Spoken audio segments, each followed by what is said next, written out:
الحمدللہ نحمده ونصلي ونسلم على رسوله الكريم اما بعد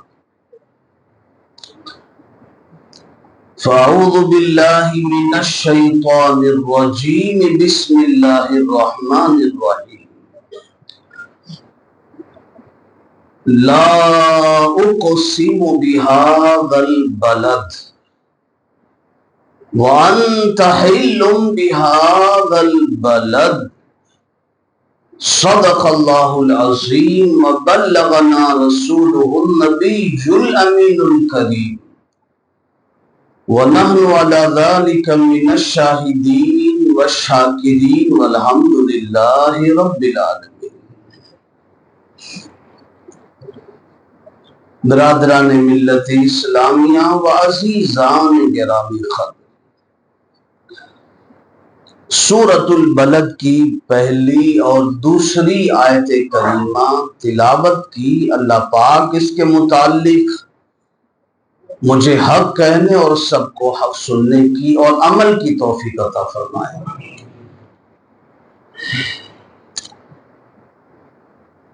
فرمایا لا اقسم،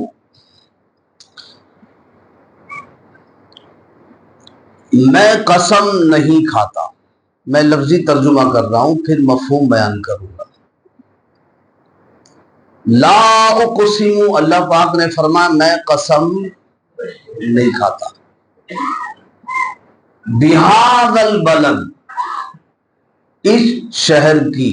بہذا البلد، بلد کہتے ہیں شہر کو، ادھر سے ترجمہ کریں گے تو ہوگا میں قسم نہیں کھاتا اس شہر کی، یعنی شہر مکہ کی. پھر سے ترجمہ سنیں، میں قسم نہیں کھاتا. میں بار بار جب کوئی بات دہراؤں تو اس کے پیچھے کوئی ایک راز ہے جس کو اللہ پاک نے فرمانا چاہو اس کو میں بیان کرتا ہوں. فرمایا میں قسم نہیں کھاتا. لا اقسم بہذا البلد، ادھر سے ترجمہ کریں کس کی قسم نہیں کھاتا؟ اس شہر کی، یعنی شہر مکہ کی. پھر آگے کیا فرمایا؟ انت حل بہذا البلد، ہاں اب قسم کھا رہا ہوں. پہلے تو فرمایا میں قسم نہیں کھاتا اس شہر مکہ کی. یا اللہ قسم کیوں نہیں کھاتا؟ اتنی بڑی بڑی چیزیں اس میں ہیں.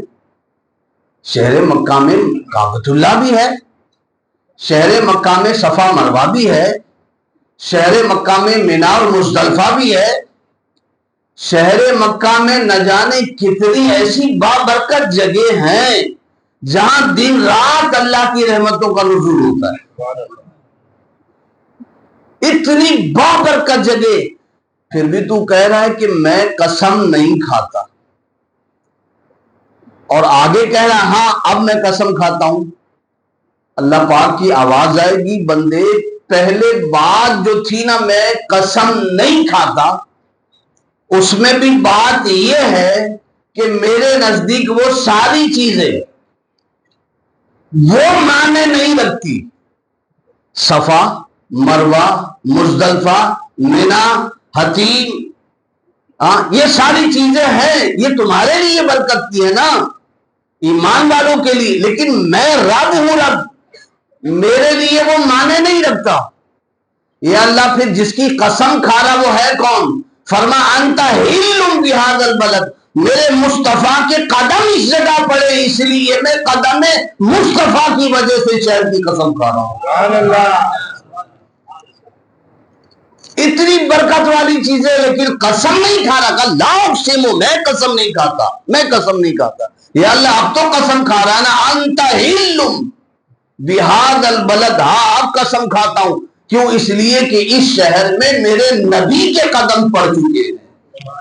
تو نبی کے قدم کی وجہ سے اللہ نے شہر مکہ کی قسم فرمائی ہے.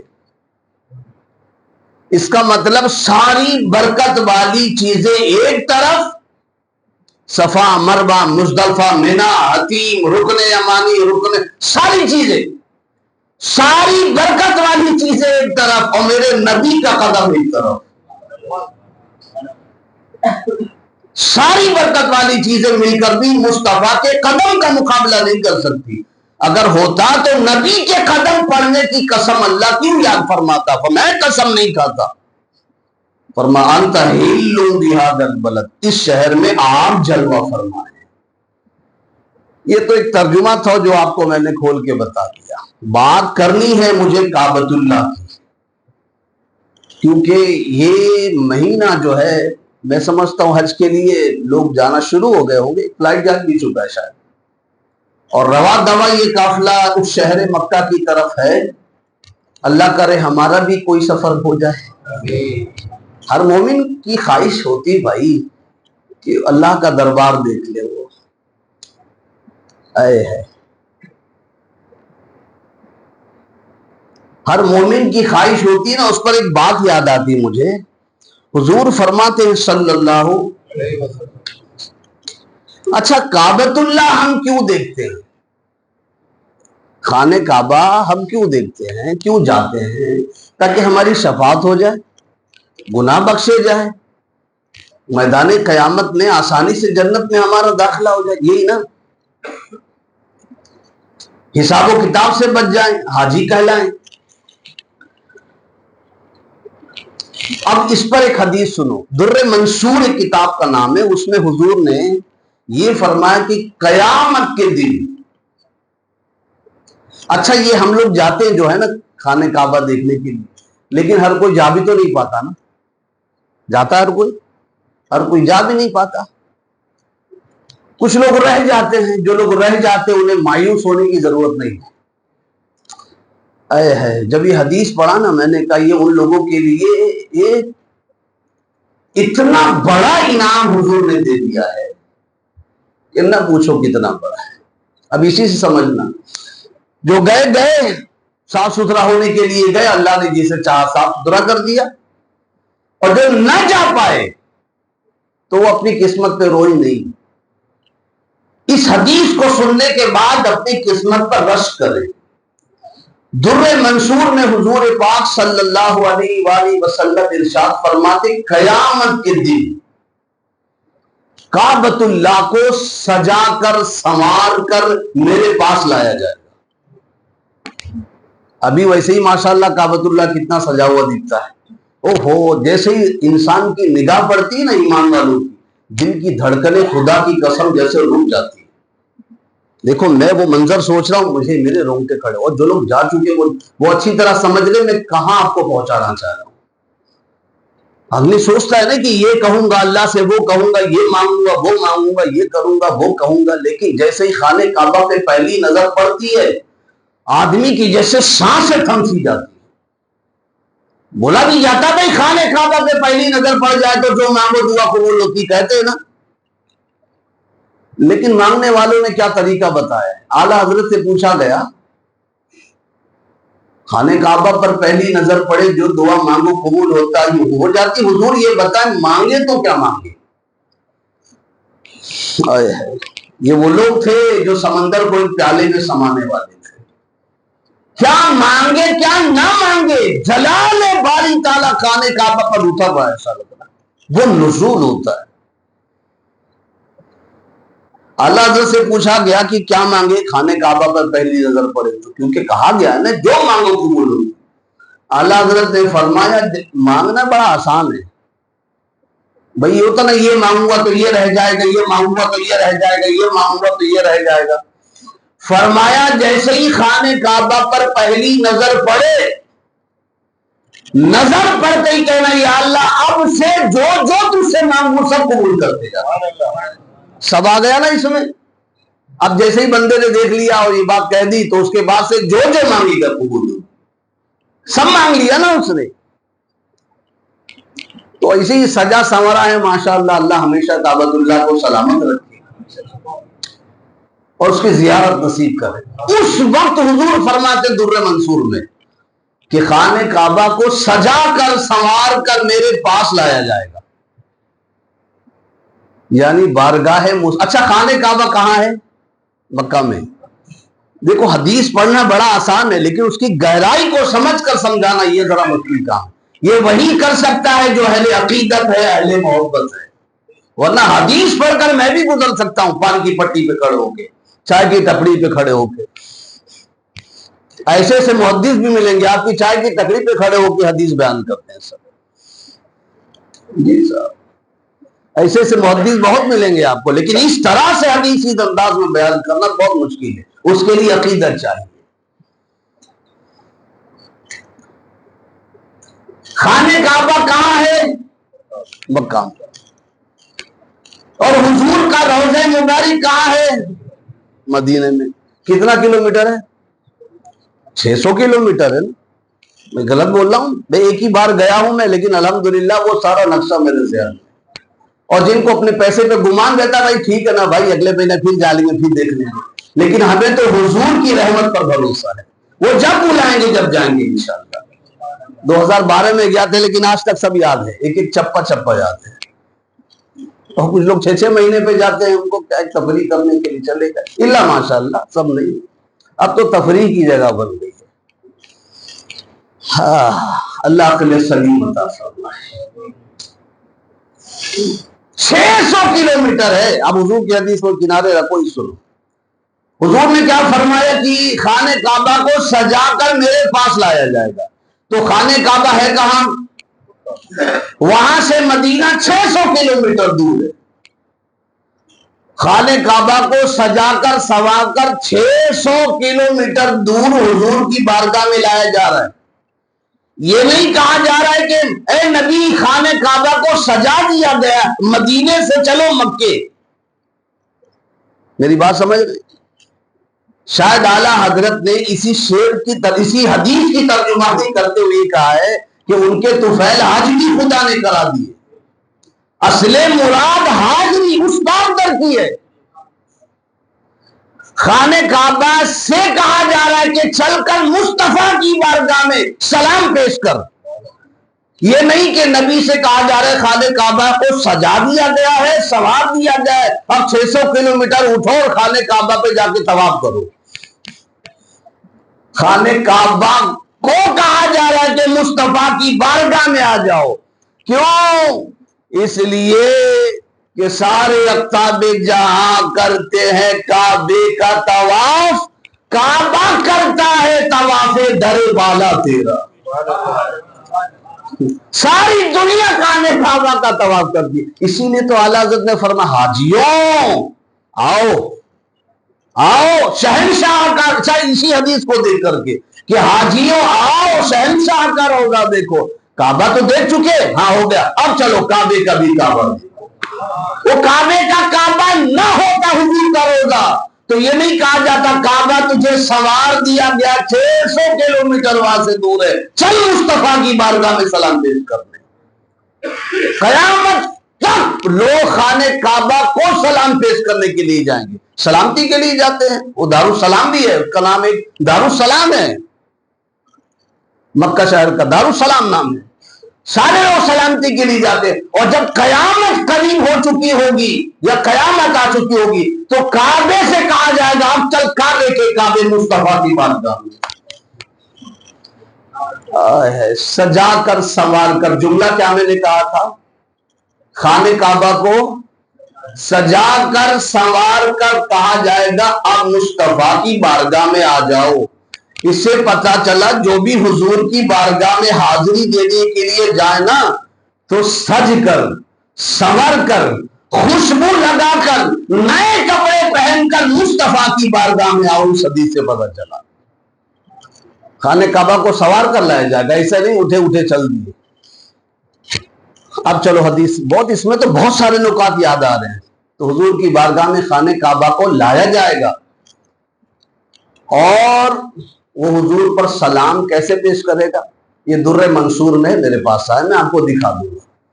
کعبۃ اللہ کہے گا آتے ہی سجا ہوا ہوگا، سنورا ہوا ہوگا. کیسے سجا ہوگا اللہ اس کا رسول اللہ جانے. وہ آ کر حضور کی بارگاہ میں کہے گا السلام علیکہ یا نبی اللہ. کیا کہے گا؟ اس وقت یہ میں جملہ اس لیے دہرا رہا ہوں کہ کچھ لوگ یا نبی سلام علیکہ جب ہم پڑھتے ہیں نا تو وہ لوگ کہتے کہ بھئی یا جو ہے نا وہ قبر میں جانے والوں کے لیے یا نہیں کہہ سکتے.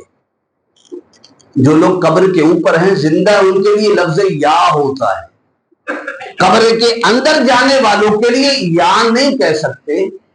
اب مجھے بتاؤ، قیامت کی بات حضور کر رہے نا، قرب قیامت کی، قیامت قائم ہو چکی ہوگی، اس وقت حضور کہاں ہوں گے؟ اپنی قبر مبارک میں، آرام گاہ میں ہوں گے۔ وہ آرام گاہ مصطفیٰ کے قریب آ کر کہے گا السلام علیکہ یا نبی اللہ۔ پتہ چلا حضور کو یا کے ساتھ کہنا کعبۃ اللہ کی سنت ہے۔ وہ قیامت کے قریب یا قیامت میں کہے گا السلام علیکہ یا نبی اللہ۔ ہم تو ابھی سے کہہ رہے ہیں کہ یا نبی سلام علیکہ، وہ کہے گا السلام علیکہ یا نبی اللہ۔ حضور دیکھیں گے خانہ کعبہ کو، اور دیکھنے کے بعد جواب کیا فرمائیں گے؟ وہ کہے گا السلام علیکہ یا نبی اللہ۔ حضور جواب فرمائیں گے وعلیکہ السلام یا بیت اللہ۔ ہاں تجھ پر بھی سلامتی ہو اے اللہ کے گھر۔ یہ سلام ہوگا۔ اب کلام کیا ہوگا وہ سنو، یہ تو سلام ہوا، سلام کے بعد کلام کیا ہوگا؟ اب حضور پوچھیں گے اے کعبۃ اللہ، میرے دنیا سے پردہ کرنے کے بعد میری امت نے تیرے ساتھ کیا معاملہ فرمایا؟ میں دنیا سے پردہ کر کر چلا آیا، میرے پردہ کرنے کے بعد اے کعبۃ اللہ دنیا نے، میری امت نے تیرے ساتھ کیا معاملہ فرمایا؟ تو کعبۃ اللہ کہے گا اے اللہ کے نبی، جو لوگ مجھ تک پہنچے، اب خوش ہو جانا وہ جو میں نے شروع میں کہا تھا، جو نہیں پہنچ سکے مایوس نہیں ہونا۔ کعبۃ اللہ کہے گا اے اللہ کے نبی، جو لوگ آپ کے دنیا سے تشریف لے جانے کے بعد مجھ تک پہنچے، قیامت اب قائم ہو چکی ہے، انہیں فکر کرنے کی ضرورت نہیں ہے، ان کی شفاعت میں کروں گا۔ یہ کون کہہ رہا ہے؟ کعبۃ اللہ۔ حضور نے پوچھا نا میرے دنیا کی جانے کے بعد، دنیا سے تشریف پردہ کرنے کے بعد میری امت نے تمہارے ساتھ کیا معاملہ فرمایا، یعنی تمہاری حاضری کو آتے رہے؟ تو کعبۃ اللہ جواب دے گا ہاں اللہ کے نبی، جو لوگ آتے رہے ہیں نا برابر، تو میں آج کے دن قیامت قائم ہو گئی، ان کی شفاعت میں کروں گا، کعبۃ اللہ کہہ رہا ہے۔ لیکن اے اللہ کے نبی، اللہ نے مجھ سے وعدہ لیا ہے، میرے حبیب سے سلام عرض کرنے کے بعد یہ بھی کہہ دینا جو غریب آ نہیں سکا اس کی شفاعت مصطفیٰ کریم کرے گی۔ جو آ نہیں سکا، طرف رکھ رہا تھا، آ نہیں سکا، جو آ سکا اس کی شفاعت کون کرے گا؟ کعبۃ اللہ۔ اور جو نہ آ سکا کسی عذر کی وجہ سے، اس کی شفاعت حبیب اللہ کرے گی۔ ایک طرف کعبۃ اللہ ہوگا، ایک طرف حبیب اللہ ہوگا۔ پھر کون امت جہنم میں جائے گی؟ بھائی بچے یہی نا، بھائی دو قسم کے لوگ ہوں گے، کعبے کو دیکھنے والے، کعبے کو نہیں دیکھنے والے، یہی ہے نا۔ تو جو کعبے کو دیکھنے والے لوگ ہیں ان کی شفاعت تو کعبہ کرے گا، اور جو کعبے کو نہ دیکھ سکے، آرزو ہے، ان کی شفاعت مصطفیٰ کریں گے، تو بچا کون؟ بھائی جو لوگ جان بوجھ کے نہیں جا رہے ان کی بات ہی نہیں کر رہا میں، پڑھا ہوا ہے، سب کچھ پڑھا ہوا ہے، لیکن نہیں جا رہے تو نہ جائیں۔ بھائی حضور نے فرمایا کہ بھائی وہ یہودی ہو کے مرے یا نصرانی ہو کے مرے، مجھے اس کی پرواہ نہیں ہے، مال دولت ہے، سب کچھ ہے، نہیں جا رہا ہے خانہ کعبہ کو حج کرنے کے لیے، حج کا یہاں پہ اشارہ ہے، تو اس کی بات ہی نہیں یہاں پر۔ جو تھڑک پڑک کرے ہیں حضور فرماتے اس کی شفاعت میں کروں گا کعبۃ اللہ کے ذریعے۔